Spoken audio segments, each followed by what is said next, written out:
Henrique passou bolado com duas tchuca na garupa. O Henrique passou bolado com duas tchuca na garupa. No vral, vral, vral, vral, vral. Opa! Bom dia, boa tarde, boa noite, gente. Essa aula é voltada para os alunos do 7º ano do Colégio Alfenísia Freire. Meu nome é Vitor, essa aula é de História. Tá? A gente vai falar hoje, vai dar continuidade ao capítulo 8, que fala sobre a Renascença, a Nova Arte. Lá na página 83 a gente vai trabalhar com algumas obras do Leonardo da Vinci. A gente vai falar lá do homem vitruviano, a gente vai falar da Mona Lisa, vai falar desse bichinho que parece um helicóptero aí, ó, na página 83, dá uma olhada nele. E os estudos anatômicos do tórax, os estudos anatômicos em geral que o Leonardo da Vinci fazia. Cara que era um gênio, assim, sensacional, maravilhoso, né? E então a gente vai ter esse texto aí na página 83. Pega o livro de vocês, vão dar uma acompanhada aqui comigo, como a gente fazia lá em sala de aula. Inclusive, é importante falar o seguinte, antes de começar tudo assim. Vocês já viram que em outro momento eu já tinha dado uma aula para vocês do 7º ano, só que de uma forma diferente, né?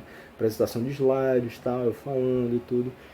E eu quero que vocês me deem, se possível, um feedback de qual a melhor forma, se vocês preferem de outro jeito, se preferem desse jeito, assim, eu chegando e falando, mostrando a minha cara bonitinha aqui, que vocês se assustam, ou não, mentira que vocês já estavam acostumados antes a me ver, né? E aí, para poder dar esse feedback, para saber, não, pô, professor, ó, tá bacana assim, ou então, ó, tenta fazer de outro modo e tal, porque, querendo ou não, até para nós, professores, está sendo uma experiência completamente nova. Isso de trabalhar sem ser em sala de aula, não podendo olhar para o rosto de vocês, não querendo tacar o piloto na cabeça de um. Não que eu faça isso, nunca fiz, nunca faria. Talvez.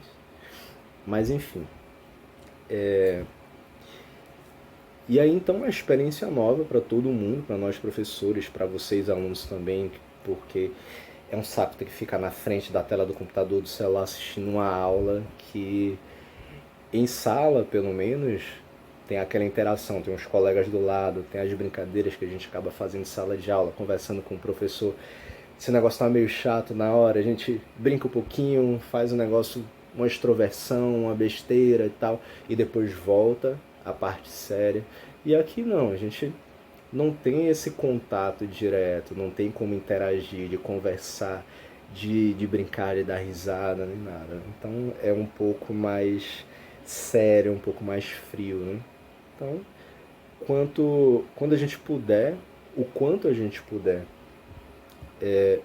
amenizar um pouco essa situação, deixar um pouco mais leve essas aulas, a gente vai tentando. E é por isso até que nesse momento eu decidi fazer como eu já fazia em sala, que a gente pegava o livro, fazia leitura, ia discutindo, ia falando sobre uma coisa ou outra, estava apresentando umas informações a mais. Era leitura e explicação. E aí tem as imagens, tem tudo bonitinho assim. E aí agora, nesse vídeo, eu vou tentar também traduzir um pouquinho aquilo que eu vinha trazendo em sala de aula. Inclusive até o meu café, que ele sempre me acompanha aqui, e ele está aqui comigo, né? Então, vamos lá, na página 83, abram aí. A gente tem lá, o gênio criativo de Leonardo da Vinci. Leonardo da Vinci, ele viveu entre 1452 e 1519, e ele talvez seja um dos maiores exemplos, de um dos exemplos mais expressivos da crença no racionalismo e da sede de conhecimento característicos dos renascentistas. O que é essa crença no racionalismo? É aquela ideia muito mais ligada ao cientificismo, à ciência, né? A uma tentativa de explicar, de buscar informações, até mesmo de você produzir a arte, fazer essas produções artísticas através de conhecimentos muito mais técnicos do que teóricos, muito mais práticos do que teóricos, né? Nesse período da Idade Média, a força da Igreja Católica sempre foi muito grande, né? Como a gente falou um pouquinho antes, já dentro do renascentismo. Existia essa força do cristianismo, da Igreja Católica sendo muito forte. Isso acabava influenciando muito o pensamento do pessoal da época. A galera queria explicar tudo através da religião. Foi Deus que mandou, foi Deus que quis assim, foi Deus que não sei o que, Deus que não sei o que lá. Só que aí o racionalismo, o que é o racionalismo? É a ideia do que é racional, da razão, a busca de explicações racionais, explicações através das experimentações, das técnicas, da ciência, de você pegar e começar a destrinchar, saber como é que funciona essa caneta, saber como é que funciona esse livro, um celular e tal. Então você vai destrinchar aquilo.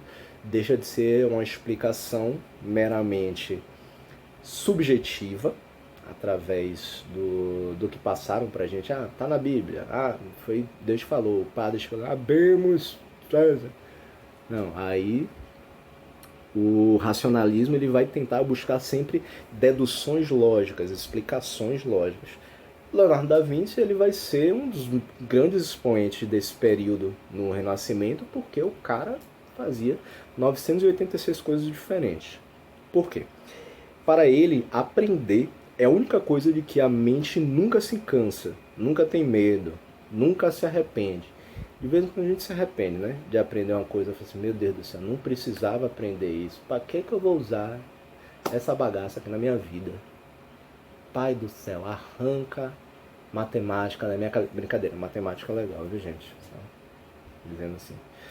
Não é não. Fiel a esse princípio, ele foi pintor, inventor, matemático, astrônomo, botânico, arquiteto, anatomista e mais 414 coisas diferentes, né? Era frentista, era, sei lá, limpador de para-brisa, gari, sei, um monte de coisa o cara era, assim, ao mesmo tempo. E aí ele dava essa ideia do modelo de ser humano que se buscava na época, né? Pô, o cara tem que ser extremamente estudioso, é um sábio. Se buscava essa ideia de que os sábios, essas pessoas que faziam 1000 coisas diferentes, era sei lá, um bombril, né? 1001 utilidades, que era justamente o cara, fazia de tudo um pouco, né? E pronto. Como inventor, Da Vinci ele criou esboços.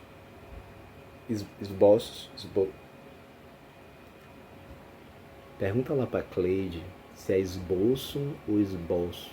Eu esqueci. Esboço. Acho que é esboço. Eu vou falar esboço, tá? Criou esboços de máquinas e equipamentos cuja construção só foi possível com a tecnologia desenvolvida séculos depois. Olha só, uma coisa interessante pra gente falar. Quando a gente fala em tecnologia, a gente está falando sobre qualquer tipo de desenvolvimento, de avanço em relação a algo já existente, né? Por quê? Não é porque lá era ainda século XV, século XVI, 1400, que não existia tecnologia. Existia, não com uma tecnologia informatizada que a gente tem hoje, mas como eu vou falar um pouquinho aqui de algumas obras do Da Vinci, vocês vão ver que a tecnologia, aquilo que ele fazia naquela época, acabou influenciando até algumas ideias que a gente traz até hoje, né? E aí então, ele também aplicava seu conhecimento científico no aperfeiçoamento de suas obras de arte, como exemplo, o esfumato, que era uma técnica do claro escuro utilizada na pintura da Mona Lisa. Mona Lisa, que foi a obra mais conhecida dele, assim, ela foi produzida entre o ano de 1503 e 1506. A gente já vai falar especificamente dela. E dessas 4 obras que... É o ventilador. Que estão aqui, ó. A gente vai falar um pouquinho de cada uma dessas, tá? E aí no textinho do Nicolau Shevchenko, diz assim: a pintura de Leonardo desenvolve até um preciosismo virtuoso. o método de composição através dos jogos de luz e sombra, chamado de chiaro escuro.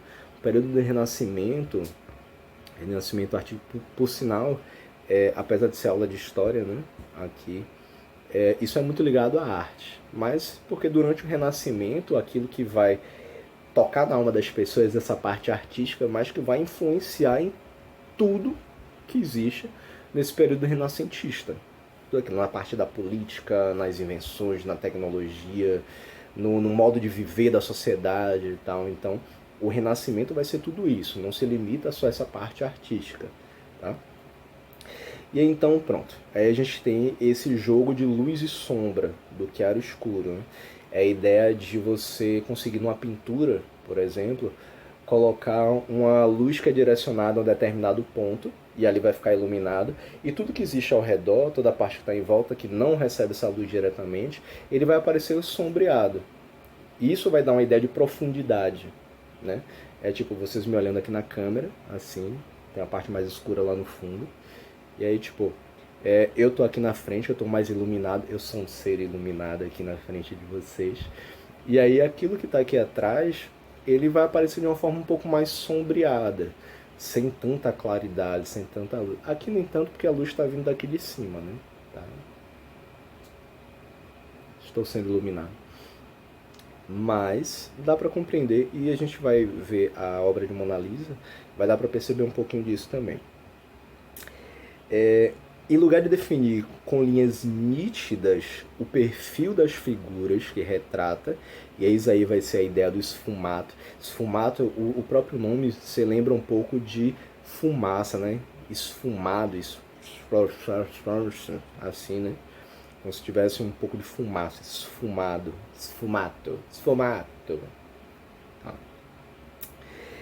Então, em lugar de definir com linhas nítidas o perfil das figuras que retrata, ele procura reproduzir habilmente o próprio percurso da luz.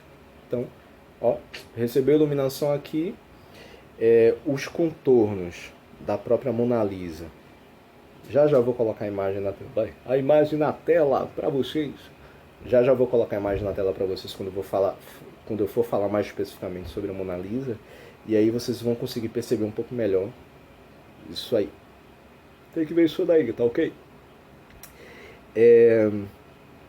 Deixando indefinidos os contornos que se perdem nas partes escuras e sombreadas e recortando com nitidez as superfícies banhadas mais diretamente pela luz.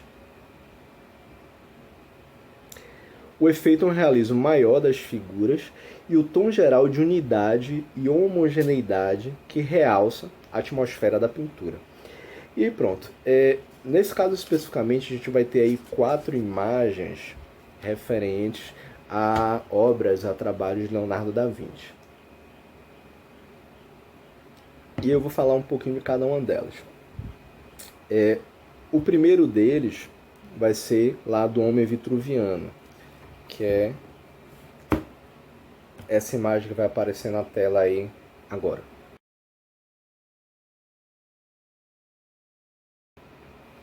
Opa, viu? Voltou isso mágico assim. Opa, de novo. Pá. Voltou pra mim, tá vendo aí? Ó.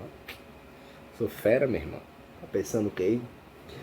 O Homem Vitruviano ele vai ser criado no ano de 1492. E aí ele traz uma ideia de movimentação. Por quê? Quando você olha assim, é um cara, é um corpo, né? É a ideia do homem ideal. É um corpo humano, é um corpo de um homem que ele está centrado. Ele está dentro de um círculo, né? Mas aí ele aparece como se fosse com 4 pernas e 4 braços. Tem um tronco só, uma cabeça só, tal, mas 4 braços, 4 pernas. Na verdade, isso é para trazer uma ideia de movimento. Tanto que vai ter um momento que você vai ver ele um pouco sobreposto. Você não sabe nem qual é a figura que está atrás, qual é a figura que está na frente, né? Mas, enquanto o tronco é um só, centralizado é a cabeça, os braços e as pernas, eles conseguem trazer essa ideia de movimento. E aí, inclusive, você pode ter 2 tipos. Ou, de repente, o cara lá com as pernas fechadas e os braços retos, ou com as pernas abertas e os braços retos, ou com as pernas fechadas e os braços para cima, ou com as pernas abertas e os braços para cima, né? Tipo fazendo polichinelo. Pronto. Então, aí o homem vitruviano, feito por Leonardo da Vinci, ele vai trazer essa ideia de movimento. E aí o que é que vai ter de interessante aí? Primeiro que o umbigo é o centro da gravidade. O próprio centro de gravidade do nosso corpo é justamente o umbigo. Se vocês forem ver, por que é que o umbigo não está no meio da testa? O umbigo é o nosso centro do corpo, né? Ele vai ter uma distância equivalente entre ele e os seus pés e ele e sua cabeça, né? Claro que tem uns bichos que são um pouco diferentes, assim, não, as pernas mais curtas, mais longas que os outros, mas mesmo assim eles possuem um centro de equilíbrio, né? Se nosso umbigo não fosse aqui, fosse lugar, só ia viver caindo, né? Não. Mas aí então, o homem vitruviano, ele é baseado na descrição das proporções do corpo humano masculino de um cara chamado Vitrúvio. Por isso que chama vitruviano, homem vitruviano, através desses esboços, de novo, Cleide me salva, desses esboços, é uma descrição das proporções do corpo humano masculino. Então, desse Vitrúvio. Vitrúvio era um arquiteto romano lá de primeiro do ano 1 do século 1 antes de Cristo. Então, não é à toa que o Renascimento ele vai ser o quê? Por que se chama Renascimento? Porque é uma tentativa de se voltar ao que acontecia lá no período clássico, da Grécia clássica, da Roma clássica. Então, o Renascimento ele vai ser uma tentativa de retomar aqueles ideais que existiam lá durante o período clássico. É por isso que é o renascer, esse renascimento. E aí, então, esse livro chamado De Architecture, não, isso é francês. Eu não sei falar italiano, gente, então me perdoa. Tá, vai aparecer escrito aqui em cima, ou aqui. Em algum lugar vai aparecer escrito o nome de arquitetura. De arquitetura. Na verdade, como o cara era um arquiteto, o Vitrúvio era um arquiteto romano, então ele vai trazer alguns princípios de arquitetura lá, com esse livro que ele vai escrever no século I a.C., né? E aí então o homem vitruviano é a ideia das proporções perfeitas, o homem perfeito, o corpo perfeito. Sabendo que dentro do período clássico e consequentemente também no Renascimento existe uma preocupação muito grande em você trazer sempre a ideia dos corpos extremamente perfeitos, né? Musculosos, tudo bonitinho, tudo no lugar. Você vê, não tem uma pessoa que é Cotó, Silvano Salles lá, o Cotó apaixonado. Tipo, não aparece nenhum desses. É sempre os caras com os corpos esculturais, todo dividido, a musculatura toda à mostra, assim. E não vai ser diferente lá com o homem vitruviano, né? Porque apesar da ideia do, do Vitrúvio, dessas proporções perfeitas, o desenho ele só vai ser feito por Leonardo da Vinci lá em 1492. Meu Deus, o café tá frio. Então esse desenho só vai ser feito lá em 1492. Mas se aproveitando daquelas ideias, daquilo que estava escrito lá no livro de Vitrúvio, lá no século I a.C. Próximo passo é a Mona Lisa. A Mona Lisa ela foi desenhada, ela foi pintada entre os anos de 1503 e 1506. Ah, professor, mas pô, a pintura levou 3 anos para ficar pronta? Foi. 3 anos para ficar pronta. Quer dizer então que ela teve que ficar 3 anos parada na frente do Da Vinci para ela ser pintada? Não, animal, né? Não, ele foi pintando, tal, começou pintando, talvez através de um pouco da ideia, ia olhando para a cara dela, ia visitar lá um amiguinho dele e tal, que tinha lá a Mona Lisa na casa dele, Gioconda. Olha, sobre falar italiano agora. mas depois eu vou explicar sobre isso. E aí então ele via a Mona Lisa, ele sabia como era exatamente ela. Então com a ideia ia pintando e tal. Ou muitas vezes esse próprio quadro poderia ficar na casa dela. E aí toda vez que ele ia lá para poder pintar mais um pouco, ela tava lá sentada, ficava sentadinha com aquela carinha dela, né? E então Mona Lisa, o que é que esse nome significa? Mona é a ideia de Madonna.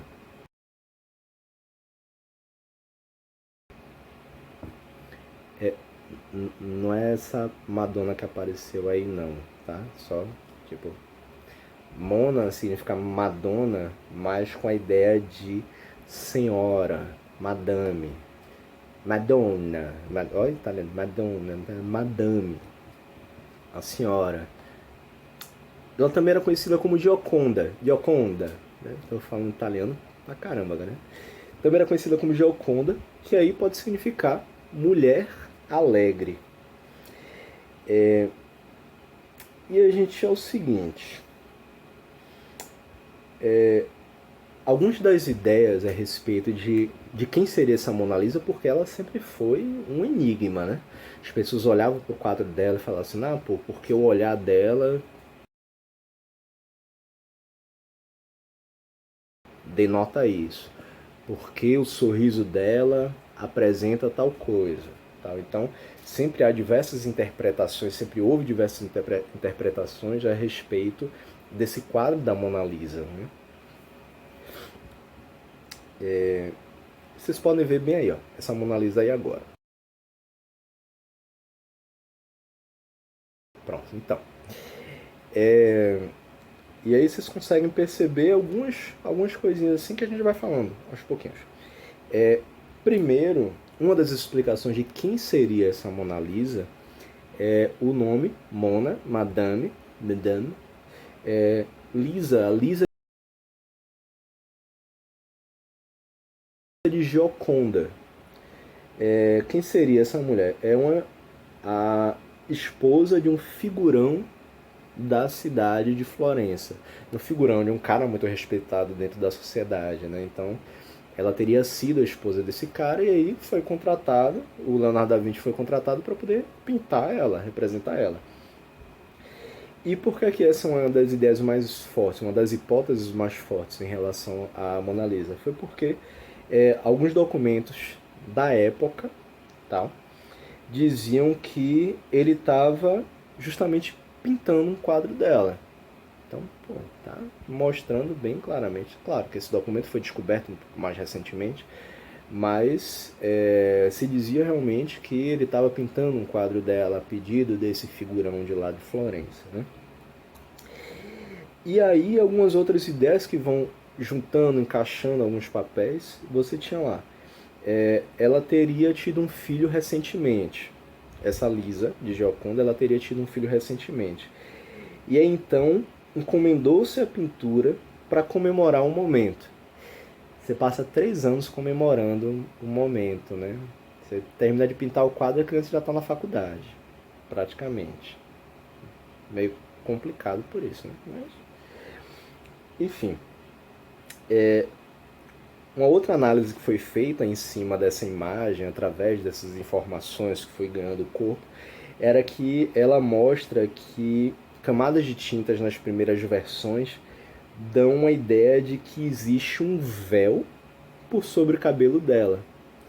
E aí, uma missão para vocês, procurem na internet, procura a imagem de Mona Lisa para poder, tipo, claro que vai aparecer aqui novamente na tela de vocês.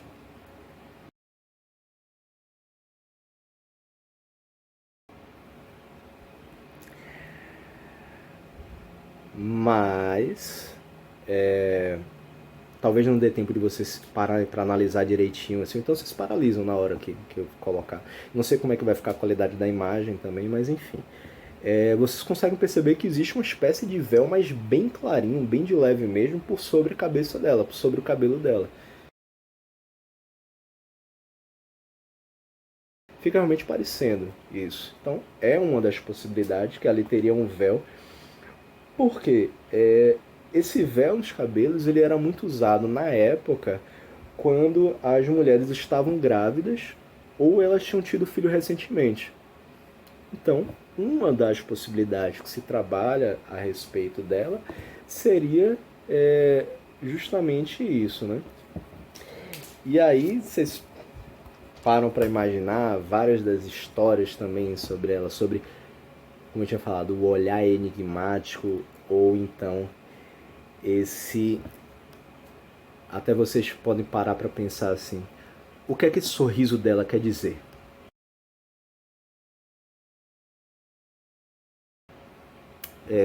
Sorriso errado, vamos colocar o sorriso certo agora, né?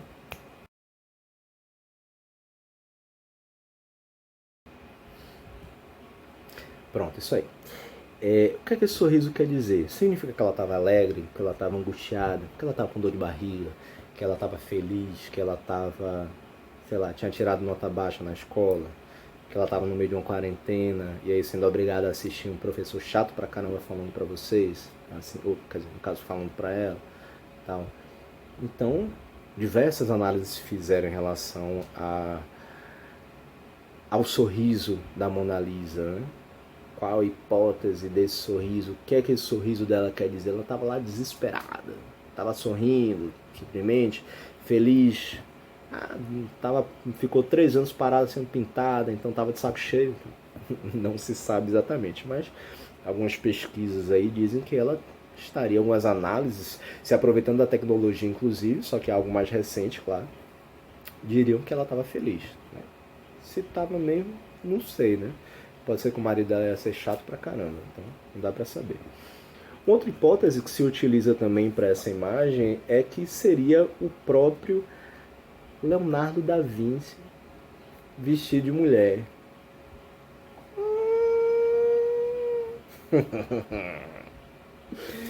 Sim, uma das ideias seria que o Leonardo da Vinci ele estaria vestido de mulher.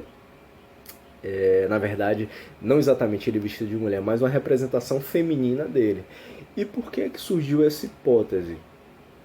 Porque, analisando alguns quadros dele, uma comparação entre a Mona Lisa, que foi pintada por ele, e alguns dos autorretratos que ele pintou,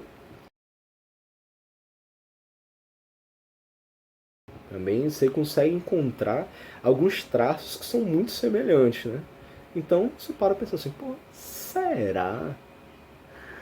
Só que tem uma explicação bem lógica também para que alguns desses traços sejam bastante parecidos, né? Simplesmente porque foi o próprio Da Vinci quem pintou, né? Então, quando você tem um costume de fazer pinturas, eu não tenho habilidade nenhuma para esse tipo de coisa, vocês já perceberam meus bonequinhos de palito, que eu não consigo nem fazer o bonequinho de palito direito, imagine um quadro tipo Mona Lisa. Mas enfim, quando um determinado pintor, quando o pintor ele tem uma técnica específica, ele vai sempre seguindo essa técnica. Então, várias das figuras que ele pinta, várias das pessoas que ele vai representar através da pintura, vão ter algumas semelhanças, né? O formato do olho, as expressões faciais, tal. Porque você sempre segue uma determinada técnica, né? Você tem o seu estilo próprio. E aí, através desse estilo, você vai fazer desenhos que têm algumas semelhanças. Né? Então, essa explicação ela acaba sendo um pouco refutada, um pouco maldita por conta disso. Né? Tem tem outra explicação também que fala o seguinte: ela seria, na verdade, a, a Isabela de Aragão. Quem foi Isabela de Aragão? A Duquesa de Milão. Por que surgiu essa hipótese também de ser essa Isabela de... Ai meu Deus, esqueci o nome. Isabela de Aragão, a Duquesa de Milão. Isabela de Aragão, a Duquesa de Milão. Por que surgiu essa hipótese? Pelo fato das roupas que ela estava utilizando. A Isabela de Aragão ela também foi uma pessoa importante da época que pediu a pintura de um quadro para ele. E pela importância que ela tinha, pela importância que o próprio Da Vinci tinha também para a época, que era já um pintor renomado, um artista renomado, então havia uma procura grande para que ele pintasse suas obras através dessas representações das pessoas. Né? E aí então poderia ser essa Isabel de Aragão pelas roupas que estavam utilizando, que eram roupas bem específicas da época. Né? Como a gente não tem como saber exatamente como era o rosto da Isabela, ainda que hajam outras representações dela por outros pintores e tal, mas é aquela coisa, cada um vai ter seu estilo, cada um vai ter sua técnica, então pode ser que Leonardo da Vinci pintando vai ser um pouquinho só diferente que se eu vivesse naquela época e tivesse pintado também, né? A diferença é mínima, né? Imagina só eu pintando a pobre coitada da mulher. Iam arrancar minha cabeça depois, né? Ser decapitado. Meu querido, tá demitido. Enfim. Dando continuidade aqui, a gente pula para a primeira imagem, na verdade, que é página de texto e desenhos para uma máquina voadora. Que essa imagem maior que vai aparecer para vocês aí agora.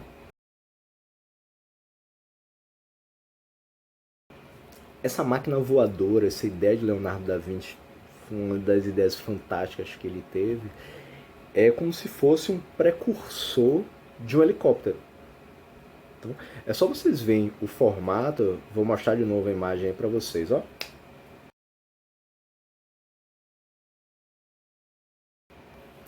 Pronto, é isso aí. É só vocês verem o formato assim, lembra muito aquelas hélices de helicóptero, né? Fica lá em cima. Lembra muito isso. Então, era como se fosse um precursor. Foi construído na época? Não foi. Tudo bem.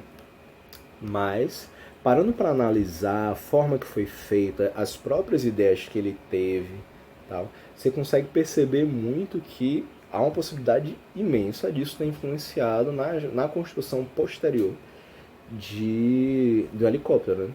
A ideia do funcionamento do helicóptero, formado muitos dos desenhos, muitas das obras de Leonardo da Vinci vão ser trazidas para hoje em dia e as pessoas vão encontrar diversas semelhanças com aquilo que existe hoje, né?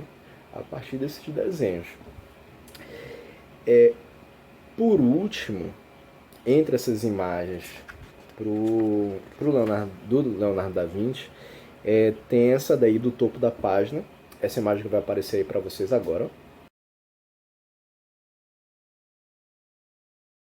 Essa imagem daí é a dos estudos anatômicos do tórax. Ele vai ter diversos estudos anatômicos. Tórax, perna, pescoço, braço aberto, tá? Não sei o que. Se vocês pesquisarem estudo anatômico da Vinci no Google, vai aparecer uma porrada de pintura que ele fez, de desenhos que ele fez do corpo humano.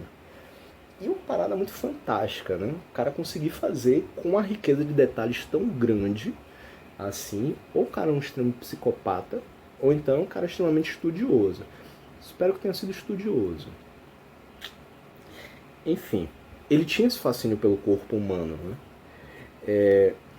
E interessante que, assim, ele não somente tinha um fascínio pelo corpo humano, mas ele desprezava os pintores que não paravam para estudar sobre o funcionamento do corpo humano.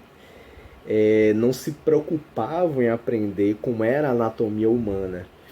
E aí ele dizia o seguinte: desenho figuras de nudez que parecem madeira, sem nenhuma graça, que fazem você pensar que está vendo um saco de nozes mais do que a forma humana.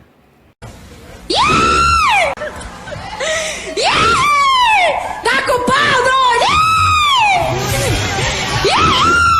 queima que caralho! Procurando treta, meu irmão, ó. Então é isso aí, o Leonardo da Vinci ele procurava treta com a galera assim, falando: meu irmão, você não vai estudar anatomia não? Ó, esses desenhos aí, tudo fuleiro. O negócio tem que estudar anatomia, tem que saber como é que funciona o corpo humano. E aí o que é que vai ser interessante? Como é que ele fazia esses estudos do corpo humano? Ele dissecava cadáver. Ele pegava os cadáveres lá no necrotério e tal. E aí ele começava a dissecar aquele corpo. Ia cortando, ó. Cortava lá o pescocinho para poder abrir aqui e começar a olhar os músculos, ó. Pô, que massa, ó. Se eu puxar esse músculo aqui, faz o quê? Aí ele puxava daqui a cabecinha. Ó. E ele vai aprendendo os movimentos dessa forma. Se vocês forem dissecar um corpo, qualquer dia desse, né? Encontrar alguém assim morto na rua, assim, opa! Não, brincadeira, não faço isso não. Mas a ideia da dissecação do cadáver que o Da Vinci fazia, ele abria, digamos, abria a perna do cadáver. E aí tinha lá os ligamentos, os músculos, as articulações. Então ele chegava e movimentava, mexia mesmo, para saber como era o funcionamento. Em que local, se você puxasse daqui, que local ele estava ligado, onde é que ele mexia, tal.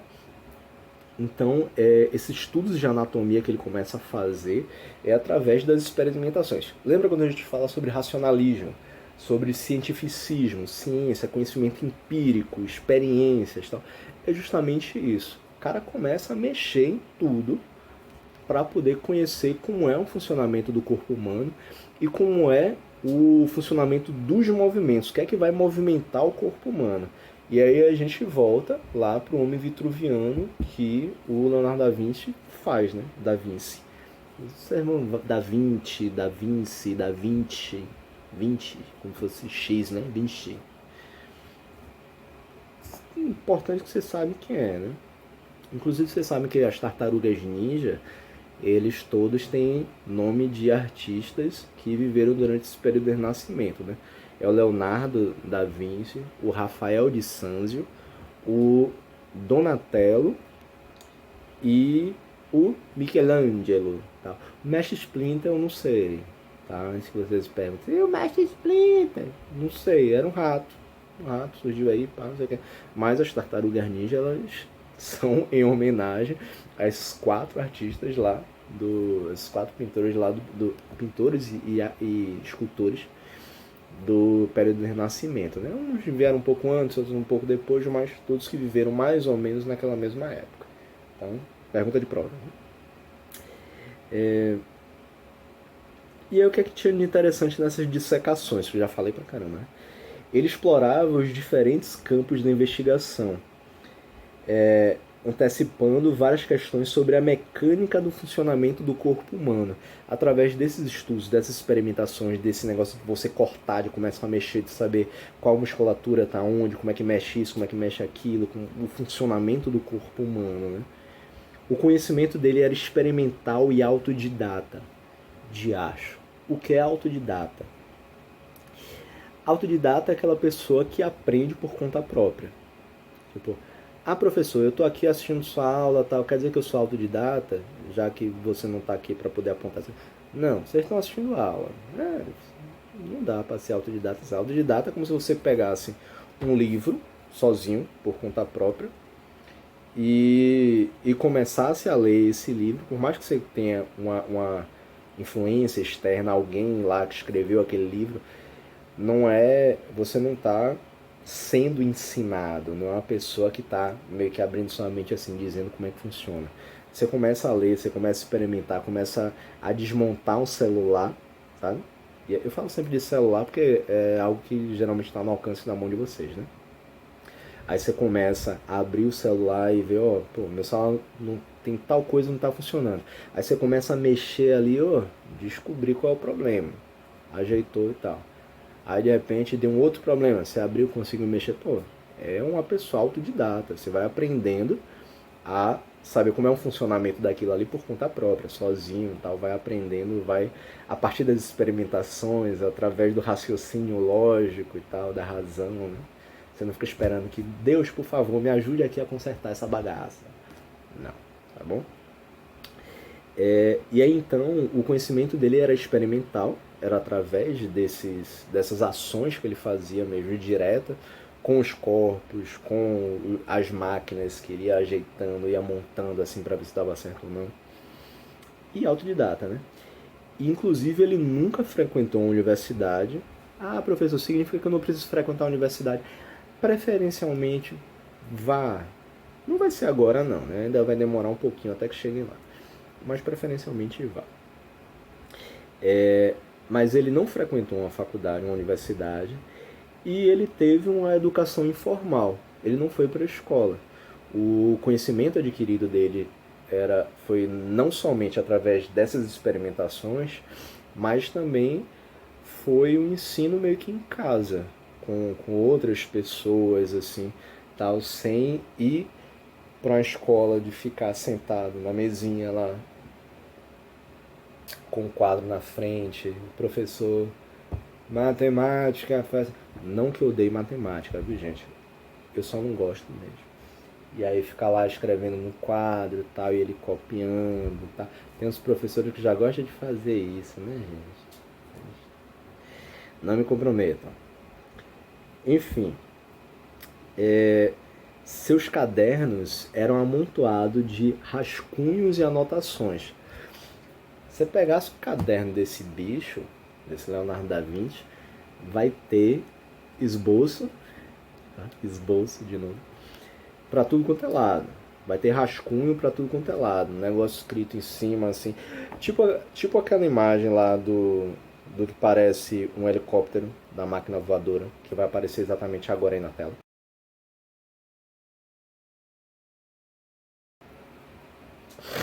Pronto, tipo isso daí. E era cheio desses rascunhos. Ah, pô, vinha uma ideia na cabeça, o cara começava a desenhar e escrevia assim como é que era o funcionamento e tal. E é interessante que você acaba vendo assim, ele era um cara que era entusiasta da engenharia. Daí assim, fala, porra, velho, engenharia é do caramba. E como ele estudava muito a ideia de anatomia, o corpo humano, você vai juntar essas duas paixões que precisa uma compreensão de funcionamento, né, do maquinário. É o equipamento tecnológico, a engenharia mexe com isso, mas o nosso corpo não deixa de ser um equipamento também, né? Que a gente precisa entender bem como é o funcionamento desse corpo. Então Da Vinci ele fazia isso. Ele conseguia conectar a anatomia e a engenharia. O funcionamento desses maquinários da engenharia, cheio de tecnologia, e o funcionamento do corpo humano. E esse fascínio com o movimento, ele se dava por esse interesse das máquinas. Ele queria aprender como é que funcionava o corpo humano para poder ajudar também nas ideias que ele tinha para funcionamento dessas máquinas que ele construía, né? Que ele desenhava, que ele fazia esses rascunhos, esses esboços. Me salva, Cleide. Seus desenhos eles sempre iam ter essa relação com o movimento. Aí é só você ver o corpo humano, o homem vitruviano. A comparação perfeita é essa. Homem vitruviano com esse negócio que parece um helicóptero. Pronto, beleza. Coloca os dois, um do lado do outro, assim. Os dois trazem a ideia de movimento.